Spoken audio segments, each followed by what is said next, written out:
द्वादश ज्योतिर्लिंगों में यह अंतिम ज्योतिर्लिंग है। इसे घुश्मेश्वर, घुसरिनेश्वर या गृष्णेश्वर भी कहा जाता है। यह महाराष्ट्र प्रदेश में दौलताबाद से 12 मील दूर वेरू गांव के पास स्थित है। इस ज्योतिर्लिंग के विषय में पुराणों में यह कथा वर्णित है। दक्षिण देश में देवगिरि पर्वत के निकट सुधर्मा नामक एक अत्यंत तेजस्वी तपोनिष्ठ ब्राह्मण रहता था। उसकी पत्नी का नाम सुदेहा था। दोनों में परस्पर बहुत प्रेम था।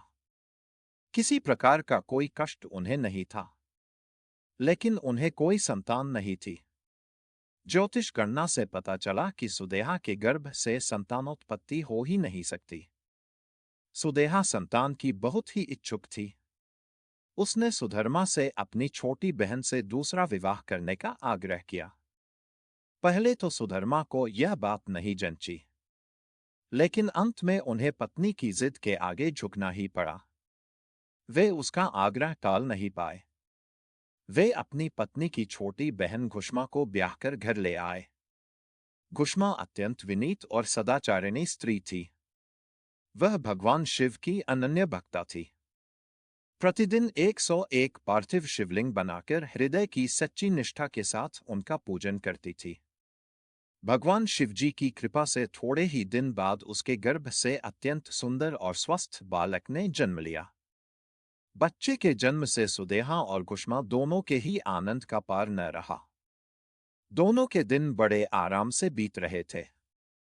लेकिन न जाने कैसे थोड़े ही दिनों बाद सुदेहा के मन में एक कुविचार ने जन्म ले लिया। वह सोचने लगी, मेरा तो इस घर में कुछ है नहीं, सब कुछ घुष्मा का है। अब तक सुधर्मा के मन का कुविचार रूपी अंकुर एक विशाल वृक्ष का रूप ले चुका था। अंततः एक दिन उसने घुष्मा के युवा पुत्र को रात में सोते समय मार डाला। उसके शव को ले जाकर उसने उसी तालाब में फेंक दिया जिसमें घुष्मा प्रतिदिन पार्थिव शिवलिंगों को फेंका करती थी। मेरे पति पर भी उसने अधिकार जमा लिया। संतान भी उसी की है। यह कुविचार धीरे धीरे उसके मन में बढ़ने लगा। इधर घुष्मा का वह बालक भी बड़ा हो रहा था। धीरे धीरे वह जवान हो गया। उसका विवाह भी हो गया। अब तक सुधर्मा के मन का कुविचार रूपी अंकुर एक विशाल वृक्ष का रूप ले चुका था। अंततः एक दिन उसने घुष्मा के युवा पुत्र को रात में सोते समय मार डाला। उसके शव को ले जाकर उसने उसी तालाब में फेंक दिया जिसमें घुष्मा प्रतिदिन पार्थिव शिवलिंगों को फेंका करती थी। सुबह होते ही सबको इस बात का पता लगा। पूरे घर में कोहराम मच गया।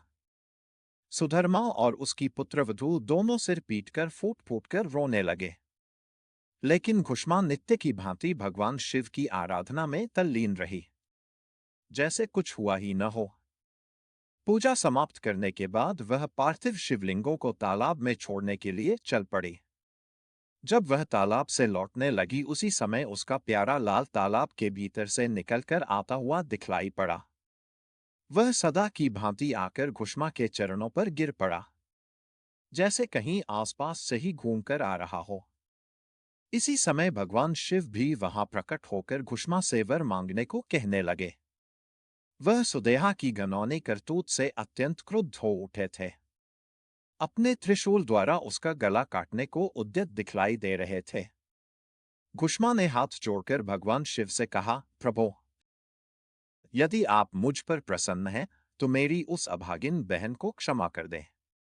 निश्चित ही उसने अत्यंत जघन्य पाप किया है, किंतु आपकी दया से मुझे मेरा पुत्र वापस मिल गया। अब आप उसे क्षमा करें और प्रभु, मेरी एक प्रार्थना और है, लोक कल्याण के लिए आप इस स्थान पर सर्वदा के लिए निवास करें। भगवान शिव ने उसकी ये दोनों बातें स्वीकार कर ली। ज्योतिर्लिंग के रूप में प्रकट होकर वह वहीं निवास करने लगे। सती शिव भक्त घुष्मा के आराध्य होने के कारण वे यहाँ घुष्मेश्वर महादेव के नाम से विख्यात हुए। घुष्मेश्वर ज्योतिर्लिंग की महिमा पुराणों में बहुत विस्तार से वर्णित की गई है। इनका दर्शन लोक परलोक दोनों के लिए अमोघ फलदायी है।